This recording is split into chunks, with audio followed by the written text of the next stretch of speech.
YouTube. Okay, but I had a 13-minute video already going for this video, and Becca decides that after 13 minutes, it's a great time to come interrupt me and make me restart the whole thing. Okay, so we'll try this again.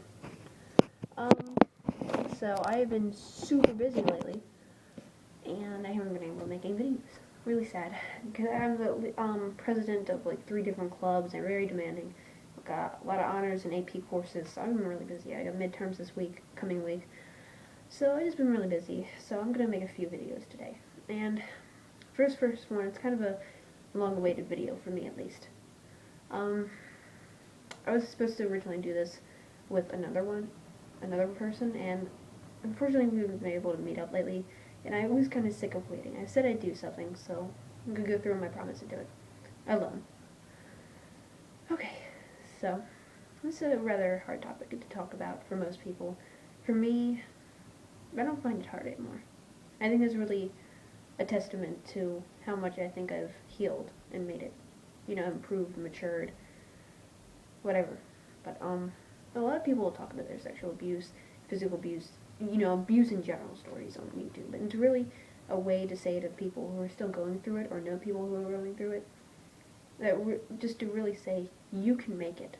I've made it. I understand what you're going through. You can make it. Because life can be shit. I haven't been through anything that bad. Like, I know people who've been through horrible, horrible things. And while my life hasn't been perfect, it hasn't been especially good, I'm not complaining. I have a beautiful house, a family that's physically there at least, mentally a little, but it's fine. So, you know what?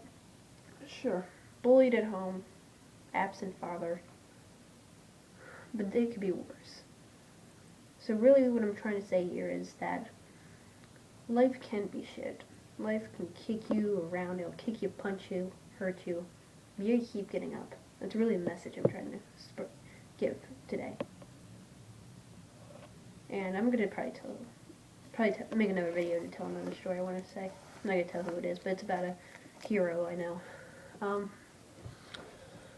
Okay, so why don't I say my story first, and then we'll get to the very emotional stuff. Scary, right? I know. I hate emotion too. Okay. So, how it started was I was about 8. We were building the house I'm in right now. And we went to a place to look at cabinets and stuff. It was to set up home because they worked with the home builders, KHUV. So this was a store they kind of had set up for people that were about to buy houses. And we met our neighbors who were about to move down the street from us. And with them was a little 8-year-old, she was 9 actually, 9 at that time, 9-year-old who was in the same grade as me. We ended up becoming friends, easy enough, nice enough. And how the sexual abuse part at least started was that she told me one afternoon in the basement, that she'd done this with our friends, and I'd be completely fine. She convinced me that we need to do this. It's perfectly fine. Everybody does this. And that, don't tell my parents. We can't tell anybody. We get in trouble. That's what I thought. And for a lot of people, I know that people really, almost all abused victims feel this way. And I'd like to point out real quick that there is a fine line. With child abuse is a very touchy subject because there's a fine line between exploration and sexual abuse. And the one is that exploration is usually consensual, which sexual abuse can be consensual, or at least you think it is. Really, there's somebody in power there. And for me, it was this girl.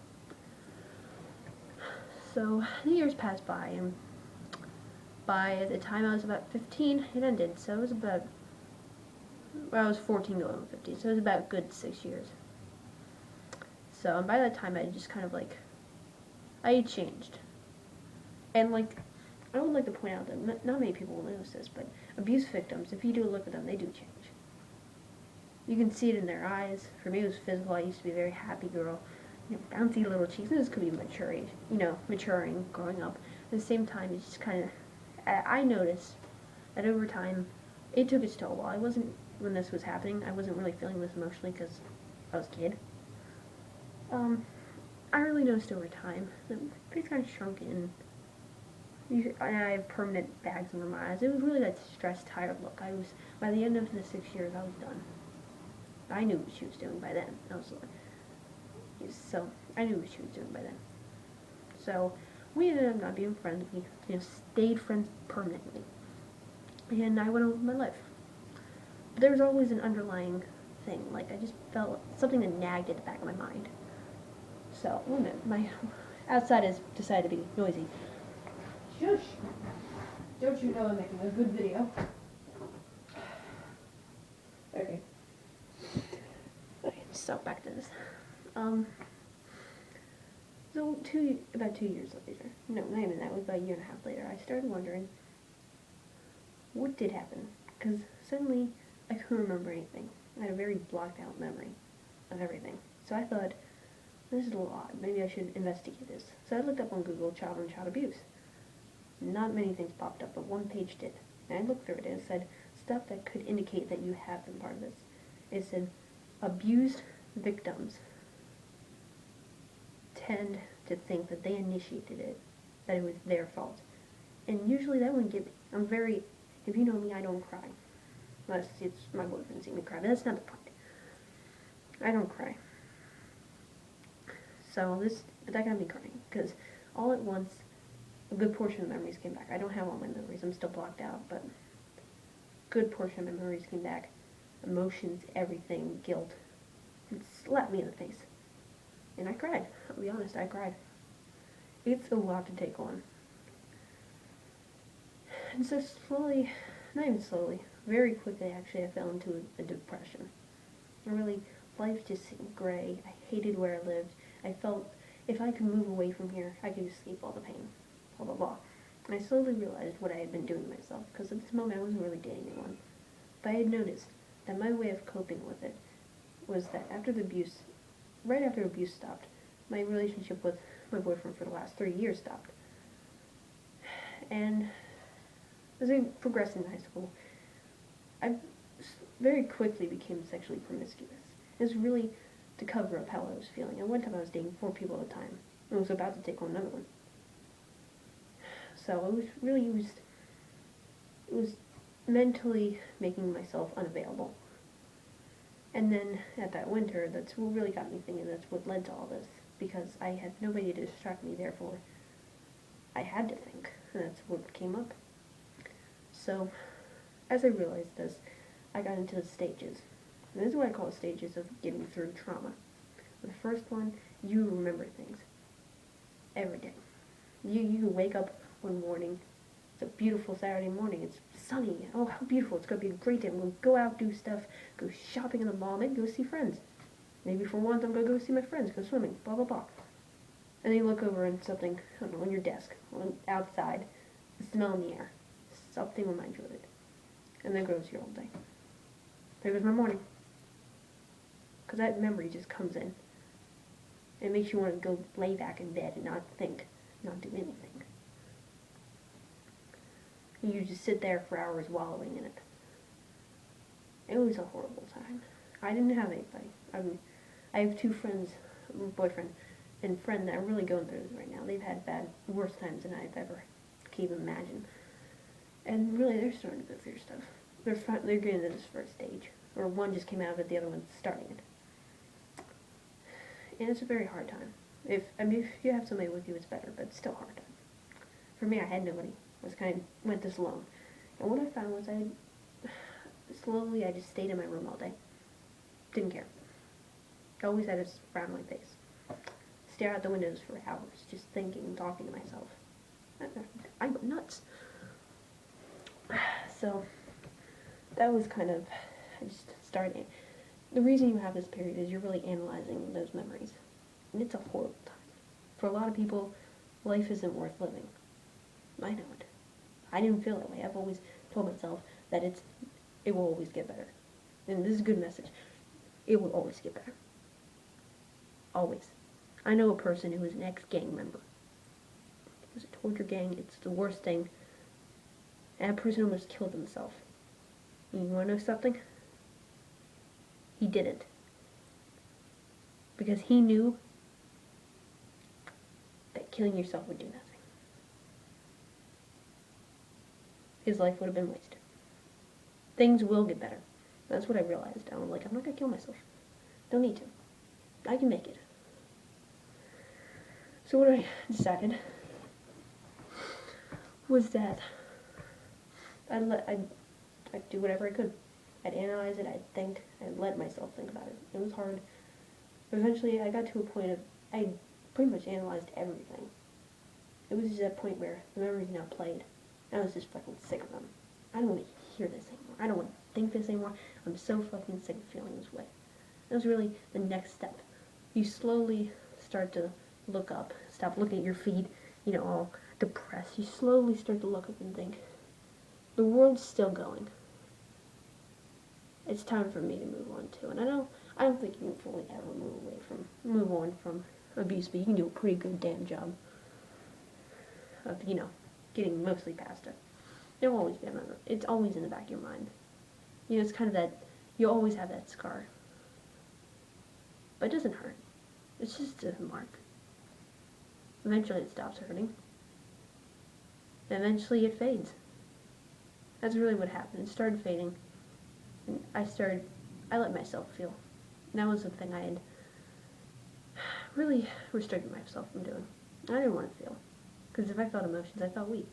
If I felt emotions, I'd feel stuff I didn't want to feel. So, what I decided was I would feel. And slowly, I cried it out. I wrote it out. I did whatever I could to get the pain out. I think a good thing that helped me was I wrote a letter to her. I never sent it. I never sent it ever. But I wrote it, everything I felt. It really let me unleash how I felt about everything, really. And life got better. I met the man I'm with right now, and I'm happy as hell. Really am. And I think it came to the final stage, which you start moving on with your life. You start moving on, and I think my way of moving on is not the same with everybody, but mine has been outreach. If I meet people like I'm with now, they're my best friends, boyfriend, they've been through shit, and I help them with that. I take what I've learned and I teach them how to deal with what they're going through, how to really deal with that emotional portion that comes in that getting past the trauma thing. Because I feel like I had a pretty good hold on that. I self-therapied myself. I think I can do this. Making this video. That's how I decided to get past the final part of it. So, I'm nervous. Yes, I'm nervous making this video. But in all honesty, it wasn't hard. And I'm very proud of that. It wasn't hard to say any of this. It wasn't hard to tell you guys that I've been abused. Because that message needs to get out there. More people need to speak up. Because more kids need to know that they're not alone. Okay? You're not alone. I've been through it. I can name 3-4 of the people in just one of my after-school groups I have. One in every three, in a group of 3 children, 1 in every 3 children have been sexually abused or abused in general. It's a scary statistic. So my message today is, I didn't think I could get past all the physical, I forgot to mention, is physical abuse from both of them, her and my sister, or the verbal. I didn't think after 6 years of that I could ever get past it. Plus, the 2 years of promiscuity that destroyed whatever self-esteem I had left. I didn't think I'd get past it. I'm here today to tell you I did make it through it. And you can too. Don't ever feel like you can't get past it. There's people out there waiting to help you, that want to help you. There are nice people out there. If you hate people, don't hate everyone. Even though I'm not as cynical. Don't lose your faith in humanity, because there are good people out there still. And while you might think, after all this has gone down, there's nobody out there left that can help you. The world's against you. You've been abused for like 10 years. You fucking hate your life. Home life's horrible. Nobody gives a shit about you at school.